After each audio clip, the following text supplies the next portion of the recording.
Bonjour et bienvenue dans nos perspectives financières d'aujourd'hui.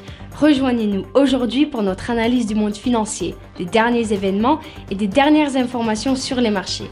Thomas va nous aider aujourd'hui, depuis la salle des marchés. Le prêteur de crypto-monnaies en faillite Genesis Global a obtenu l'autorisation du tribunal de restituer à ses créanciers environ 3 milliards de dollars en espèces et en crypto-monnaies. Cette décision ne permet pas à sa société mère, Digital Currency Group, de se remettre de la faillite. L'indice mondial des actions a augmenté pour la 7e séance consécutive et les rendements du Trésor américain ont également progressé, les investisseurs essayant d'évaluer le calendrier des réductions potentielles des taux d'intérêt par la Réserve fédérale cette année. Les exportations d'essence de la Chine en avril ont chuté à leur plus bas niveau depuis juillet 2015, alors que les voyages intérieurs et la consommation de carburant ont augmenté dans le cadre de la reprise de l'économie. Les exportations d'essence en avril se sont élevées à 400 000 millions de tonnes métriques, en baisse de 50,8% par rapport à l'année précédente.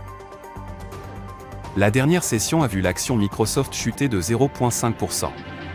L'indicateur stochastique indique un marché suracheté. Le cours de l'euro-dollar est resté largement inchangé lors de la dernière session. L'indicateur stochastique donne un signal baissier, ce qui correspond à notre analyse technique globale. Le cours de la paire livre sterling-dollar est resté largement inchangé lors de la dernière session. L'indicateur MACD donne un signal baissier, ce qui correspond à notre analyse technique globale. Le cours de la paire dollar australien-dollar est resté largement inchangé lors de la dernière session. L'indicateur Williams indique un marché suracheté. La vente aux enchères des obligations à 3 mois des États-Unis sera publiée à 15h30 GMT, la vente aux enchères des obligations à 6 mois des États-Unis à 15h30 GMT, l'indice de l'industrie tertiaire du Japon à 4h30 GMT. La décision de la BOC sur le taux d'intérêt de la Chine sera publiée à 1h15 GMT, l'IDE de la Chine à 9h GMT, le taux de chômage de Hong Kong à 8h30 GMT.